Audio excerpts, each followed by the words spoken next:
Em, Buenas tardes, estimados estudiantes. Tal como les prometí, paso a dejar una grabación de clase correspondiente al módulo número 1 del curso de auxiliar en educación especial. Bien, me presento nuevamente. Soy el licenciado Martín Prince y bueno, conmigo van a transitar estos 4 meses de módulo de la cursada. Bien, como ustedes sabrán, este curso cuenta con un primer módulo que es introductorio, y como toda introducción y como toda ciencia didáctica específica cuenta con una historia. Y en este caso la educación especial tiene su historia. ¿Qué nos permite esta historia? Nos permite saber los enfoques, las maneras en que fueron tratadas las personas y cómo incide actualmente este enfoque en la actualidad, cómo, digamos, cómo se siguen viendo rasgos, observando rasgos que se veían en la antigüedad o en otros, en otras décadas, en otros siglos. Y bueno, la historia nos permite más que nada conocer dónde nos encontramos parados actualmente. Bien, para eso,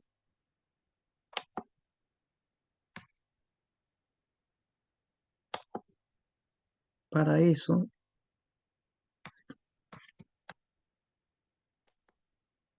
vamos a comenzar bien un poquito un poco, digamos, de la antigüedad, pero de lo que fue la edad después de Cristo, en donde, bueno, no, como sabrán, el- en esa época decae el Imperio Romano y bueno, y ah, aquí digamos, en Occidente estaba conformado por lo que era una edad media, digo una edad antigua, media, moderna y contemporánea. Bueno, acá han ido floreciendo en esta época de la caída de Roma otras civilizaciones como la antigua Grecia. Acá ellos maltrataban a las personas con discapacidad, las lanzaban desde el monte Taigeto, que es un lugar donde había una prominente montaña, y los lanzaban al vacío.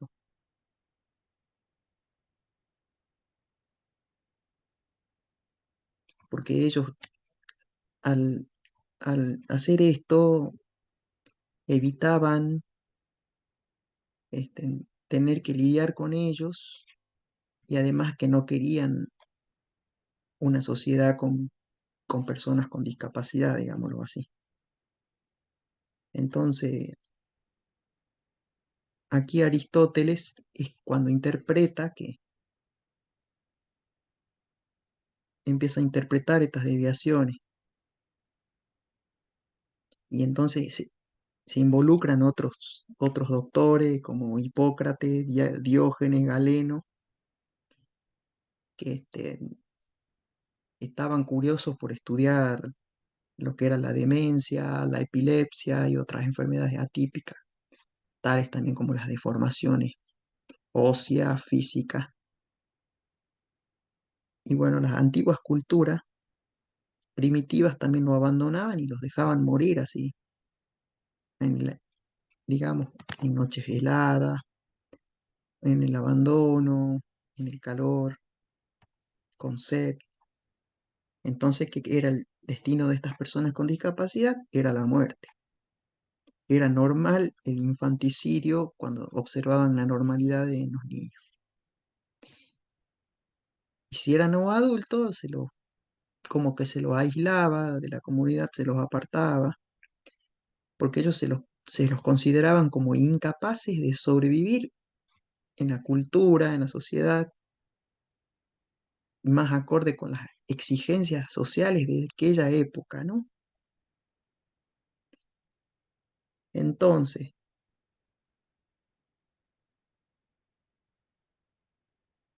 entonces, entonces aquí ya estas personas eran consideradas como que estaban como poseídas por un demonio. Por ejemplo, en Grecia, en distintas partes de Europa, tenían concepciones diferentes eh, hacia las personas con discapacidad. Grecia lo, tenía un culto de belleza y perfección física hacia las personas con discapacidad.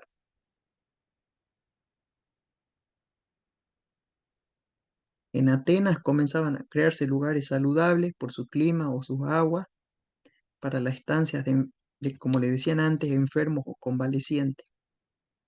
En Esparta era ofensivo y no permitían miembros con discapacidad. Lo lanzaban desde un monte o desde un cerro. Las leyes de Licurgo también pretendían mejorar la raza, así como la pertenencia total del individuo al Estado.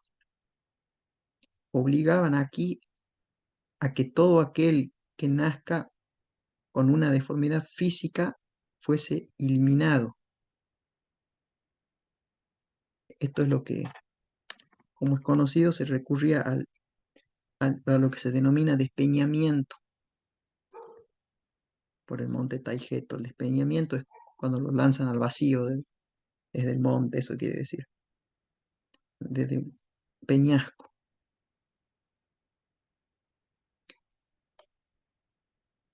Después aquí aparece un personaje de la historia antigua que se llamaba Pericles entre los años 499 y 429. Aquí se empezó a preocupar y a atender en centros asistenciales. Los asiáticos lo abandonaban en el desierto y en los bosques. En la India lo abandonaban en la selva y los echaban en un lugar llamado Ganges. En Egipto directamente lo abandonaban y lo mataban y si es posible que sucediera de modo exclusivo. Y bueno, ¿qué quiero decir con que es posible que esto sucediera de modo exclusivo, que también había posibilidades de tratar de mejorar a la persona con discapacidad? Ellos buscaban aplicarle algún tratamiento o algo que entre comillas los normalice, ¿no? Para poder ser insertado en la sociedad. Pero esto no sucedía, obviamente, ¿no? Después está la representación más habitual del dios Horus. Era en forma de un niño débil y poco desarrollado, situado sobre las rodillas de su madre Isis, ¿no? También conserva una fractura de la extremidad inferior, con una ingeniosa férula inmovilizadora. Eso fue hallada en una momia de la quinta dinastía, ¿no? Esto de unos 2000 años, unos 2500 años antes de Cristo. Eso era lo que había inventado la medicina egipcia en esos tiempos, ya existían las férulas, los equipamientos ortopédicos lo hacían ellos y lo hacían con esa finalidad de dar tratamiento. Después los hebreos creían que los defectos físicos eran marca de un pecado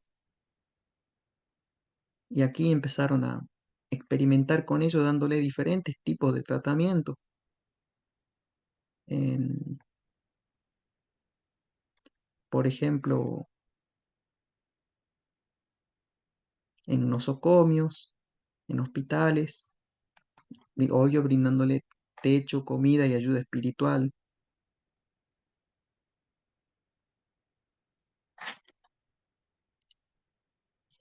Los hebreos trataban bien a estas personas con discapacidades, considerándolos como verdaderos hombres. Por lo tanto, estaban para ellos hechos a imagen y semejanza de Dios. Y bueno, ya cuando llegó el cristianismo, cuando se inició el cristianismo, comenzó un verdadero movimiento de asistencia y consideración hacia los minusválidos, los marginados y los desprotegidos.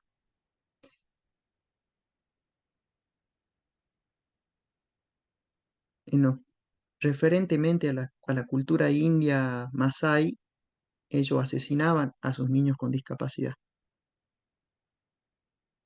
Los chagas de África, la tribu chaga de África Oriental utilizaba a las personas con discapacidad para ahuyentar al demonio, usaban para rituales de exorcismo. Después, bueno, también consideraban a las personas lisiadas, como las llamaban antes, como hombres sabios. Para los nórdicos, bueno, eran verdaderos dioses.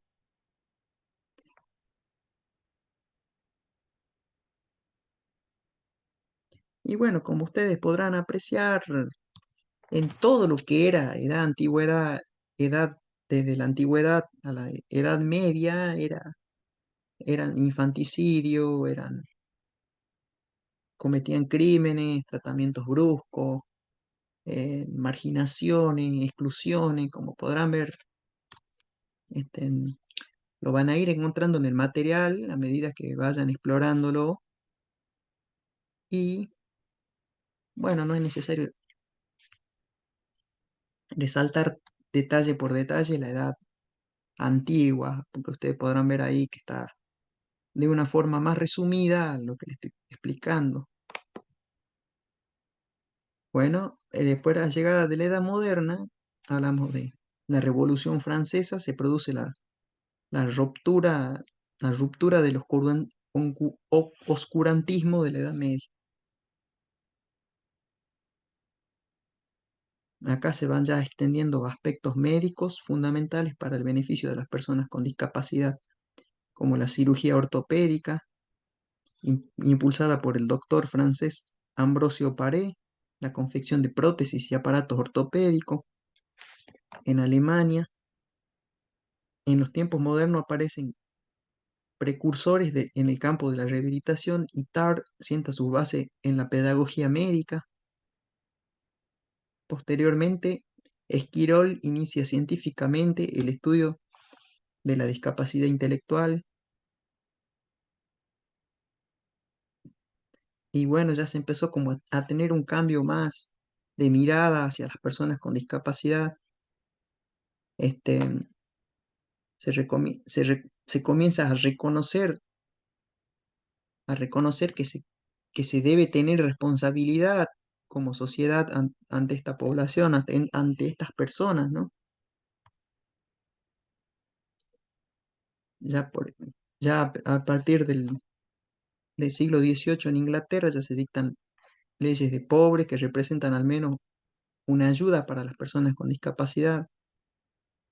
En España, la reina Isabel Católica crea el primer hospital donde se facilita a los soldados prótesis y aparatos terapéuticos y se les reconocía con un pago de salario, porque también ellos quedaban ya con alguna discapacidad producto de la guerra y bueno, y necesitaban de estas prótesis y bueno, también que sean como indemnizados.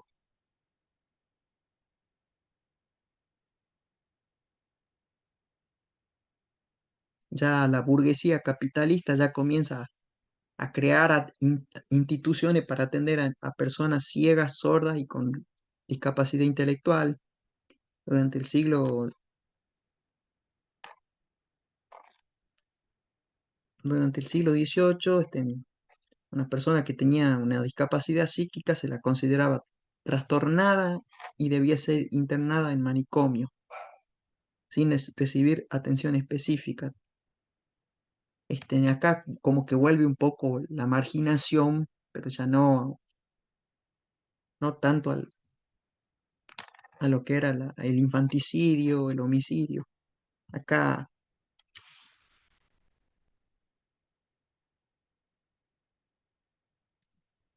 aquí ya se empieza a hacer investigaciones acerca de la educación de las personas sordas en Europa, siendo pionero Gran Bretaña, Holanda, Alemania e Italia. En Francia se comienza en el siglo XVIII la enseñanza para las personas sordas que tiene una fuerte base y apoyo en la lengua de signos, consiguiéndose niveles educativos muy considerables. Y bueno, y esto permitía la educación de las personas con discapacidad auditiva. Bueno, también aparecían en esta época los montepíos laborales que dan paso finalmente a las modernas asociaciones obreras sindicales. Acá se pretendía que la persona con discapacidad pueda tener un trabajo, pueda acceder a un trabajo.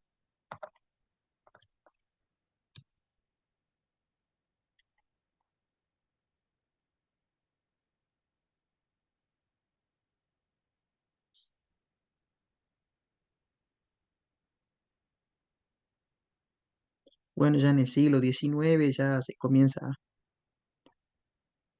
a estudiar las causas de la discapacidad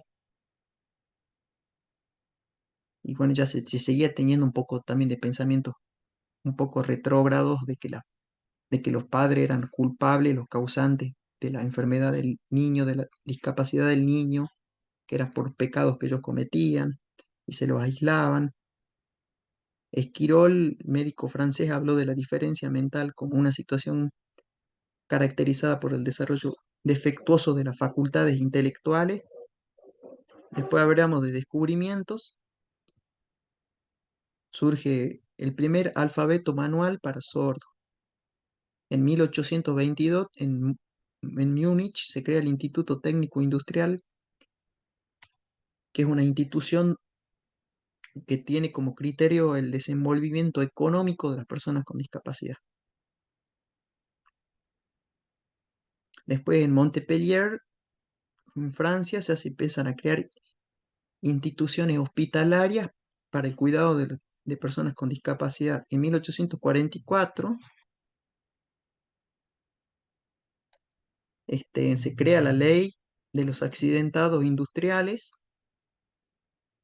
en Alemania, en que obviamente era para personas que quedaban en una situación desventajosa por una discapacidad y bueno, existía una actitud negativa hacia las personas con discapacidad intelectual, se seguía señalando que constituyen una amenaza y un peligro para la sociedad. En 1881 se crean escuelas para discapacidad intelectual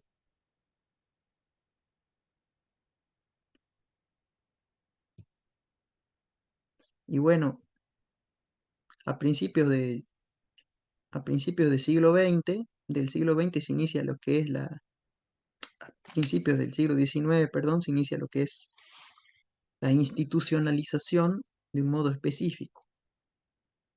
Esto quiere decir que las personas que poseían cualquier tipo de discapacidad eran internalizadas o internadas para recibir, entre comillas, tratamientos. Ya se había creado el tratamiento con electricidad y bueno, otras eran aisladas, trataban de ser rehabilitadas para poder ser insertadas en la sociedad, si no, no podían estar insertadas en la sociedad. Y bueno, y comenzaban a aparecer terminologías despectivas, como ser de segregación, por ejemplo, se empleaban como terminologías de idiota, oligofrénicos, esos términos así para referirse a las personas con discapacidad intelectual. Y bueno, después acá ya Luis Braille funda su escuela para personas ciegas, en donde crea un sistema de seis puntos que se denomina que se denomina abecedario Braille, que lleva su nombre. Y bueno, después, ya al transcurrir el siglo XX, inicio del siglo XX, ya mediado entre la Primera y Segunda Guerra Mundial, este, habían personas que ya que en la guerra quedaban con discapacidades y bueno, algunas eran indemnizadas y otras no, eran marginadas, digamos, por su estado de discapacidad.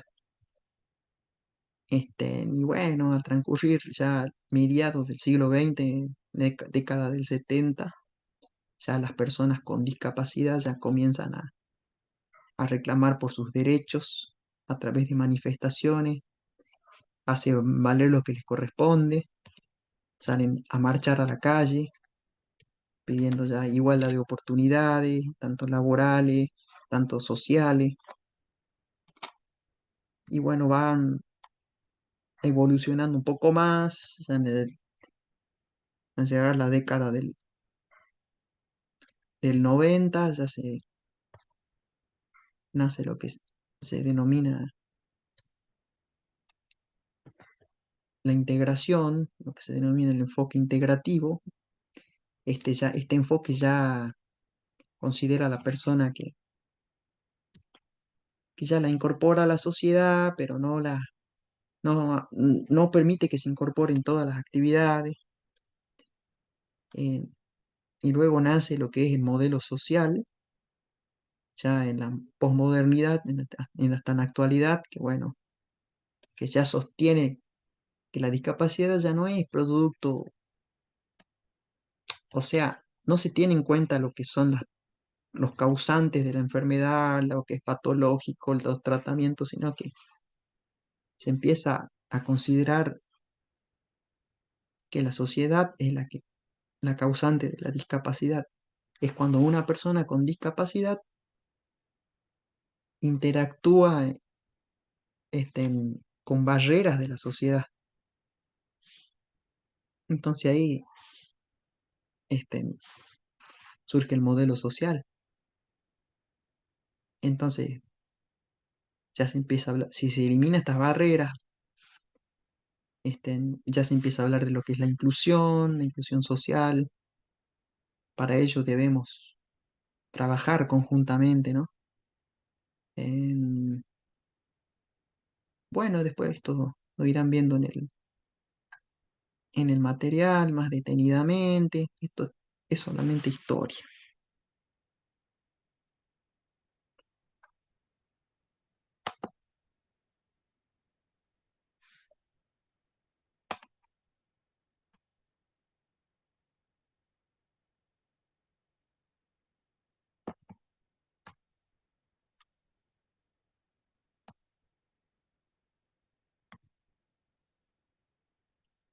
Ya saben, no se olviden que en estas décadas ya se busca que la persona con discapacidad cuente con habilidades, con competencias y potencialidades.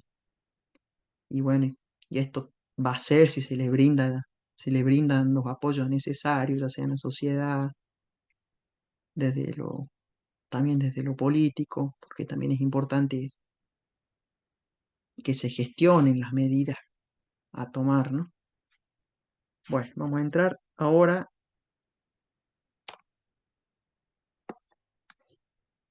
a entrar ahora a lo que es la diferenciación, que hay que saber bien esto, diferenciar deficiencia, discapacidad y minusvalía. Bueno, la deficiencia es toda pérdida o anormalidad permanente o temporal de una estructura o función psicológica, fisiológica o anatómica y se caracteriza por la existencia de la aparición de una anomalía, defecto o pérdida de una extremidad o mal funcionamiento de un órgano. ¿Mm? Entonces, produciendo así una limitación funcional en el organismo y objetivo en la vida cotidiana. Por ejemplo, hablamos de amputaciones, hablamos de malformaciones, de una parálisis, hablamos de problemas cardíacos también, porque son las discapacidades viscerales. También hablamos de lo que son problemas de lenguaje, enfermedades mentales, psíquicas. Serían las deficiencias. Una insuficiencia renal también puede traer una discapacidad visceral. Entonces, y la Organización Mundial de la Salud considera la discapacidad como la restricción o ausencia debido a una deficiencia de la capacidad para realizar una actividad dentro de lo que se considera normal para una persona, ¿no? Y bueno, las discapacidades pueden ser temporales, permanentes, reversibles o irreversibles.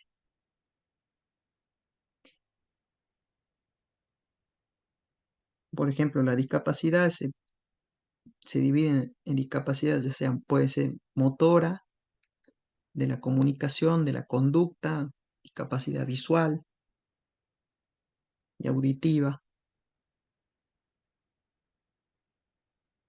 Eso quiere decir que la deficiencia produce una discapacidad. Por ejemplo, si tienen glaucoma o alguna enfermedad grave, es una deficiencia, ¿no? Problemas de la visión. Por lo tanto, va a desencadenar en una discapacidad visual. Ese es un ejemplo claro de lo que es discapacidad y deficiencia. Y la minusvalía ya es una situación ya desventajosa para la persona en la vida normal, ya porque ya digamos acá intervienen ya factores sociales, aquí es la sociedad la que como que impone, diríamos, normas culturales que una persona con discapacidad no puede trabajar, digamos que la consideran como no idónea y ya la perjudican, digamos, por el solo hecho de tener una discapacidad. Entonces, una situación ya desventajosa. Eso ya es minusvalía. Cuando esa discapacidad no te permite realizar una tarea normal o trabajar debido a que la sociedad te lo impone. Eso es una minusvalía. Bueno, ahora vamos a hablar de lo que son los enfoques de la discapacidad.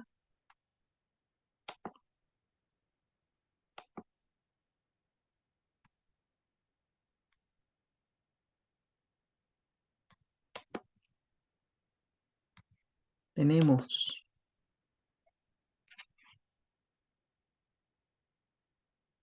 tenemos el enfoque religioso, que en la antigüedad se daba una justificación religiosa de la discapacidad, ¿no? La voluntad de los dioses, este, para darle o no vida a la persona con discapacidad, castigo divino por un pecado, porque era el pecado ser discapacitado, tener una discapacidad.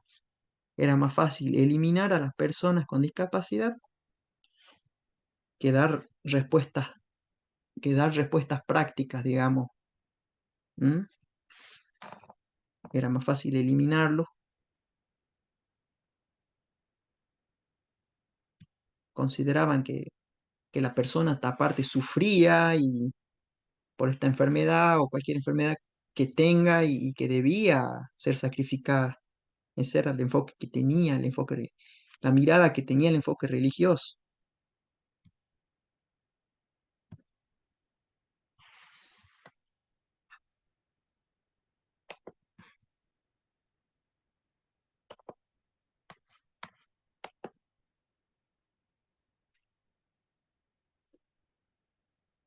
Después estaba lo que era lo que era considerado como el enfoque en donde las personas de la beneficencia, que ya las personas se consideraban dependientes de otras personas, vivían de la caridad, eran marginados, en un estatus social inferior,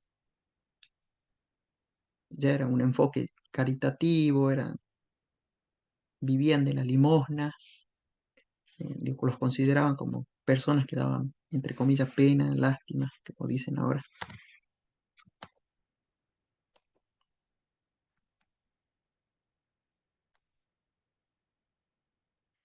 Después surge el enfoque médico, que ya la discapacidad era un problema de salud, un asunto médico, se hacía hincapié en la cura de la discapacidad, en una rehabilitación y diagnóstico por expertos. Querían que curar la discapacidad, entre comillas, darle tratamiento para que recién la persona pudiese insertarse en la sociedad.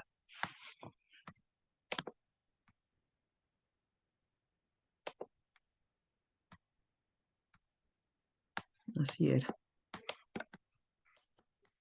Pues tenemos el último enfoque,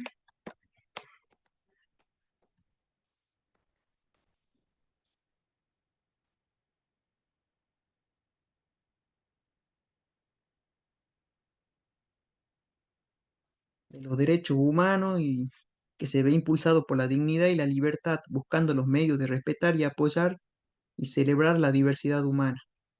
Ve a las personas como sujetos de derecho.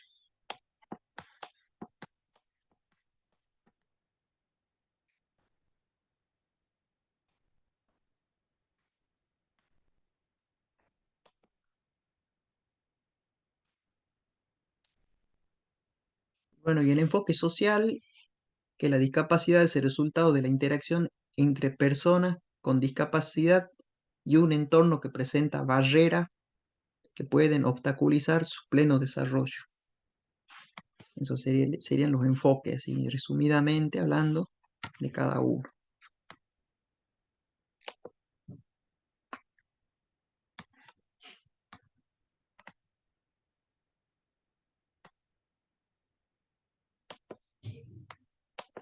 Después vamos a hacer hincapié en lo que sería la salud mental y la calidad de vida de las personas con discapacidad. Bueno, hay que tener en cuenta acá que la salud mental es algo fundamental en la persona con discapacidad, ya que la emoción acá juega fuertemente, depende de ello también la calidad de vida que se les dé, va a depender de ese factor, digamos, de la emoción. Es importante que la familia actúe como un pilar en las emociones de estas personas con discapacidad, sean apoyadas en todo momento, se les brinde apoyo psicológico, constante, se los incentive siempre a hacer cosas buenas, que a ellos les guste hacer, que quieran hacer. Este, y bueno, eso es la calidad de vida y la salud mental que van de la mano, como lo podrán leer en el texto, hablan de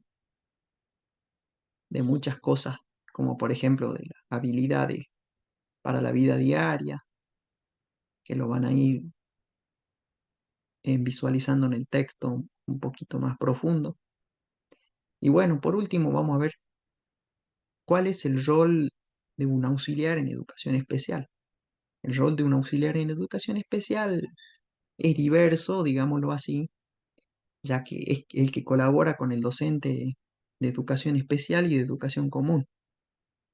Y colabora tanto con el de educación especial, con la planificación del PPI, en las adaptaciones o ajustes razonables pertinentes que requiere el alumno para una total inclusión. em, También un papel asistencial en el sentido de que por ahí necesiten desplazamiento los alumnos presentan alguna dificultad, así digamos, para desplazarse, guardar los útiles, higienizarse las manos, este, que se los acompañe tanto al ingreso y el egreso de la escuela. También que colabore en la colaboración, digamos, de la elaboración de los materiales didácticos que emplea el docente de educación especial. Em, También colaborar con el docente de educación especial en en la comunicación de la evolución del niño hacia, hacia los padres, o sea, comunicar a los padres cómo evoluciona el niño en el aula, este, cómo está trabajando, este, qué cosas les cuesta, qué cosas adquirió competencia. Ese es el rol. También cumple el rol de brindar clases de apoyo pedagógico al niño, con o sin discapacidad, que tenga alguna problemática escolar, digámoslo así. Y bueno, también cabe destacar que cada uno de este trabajo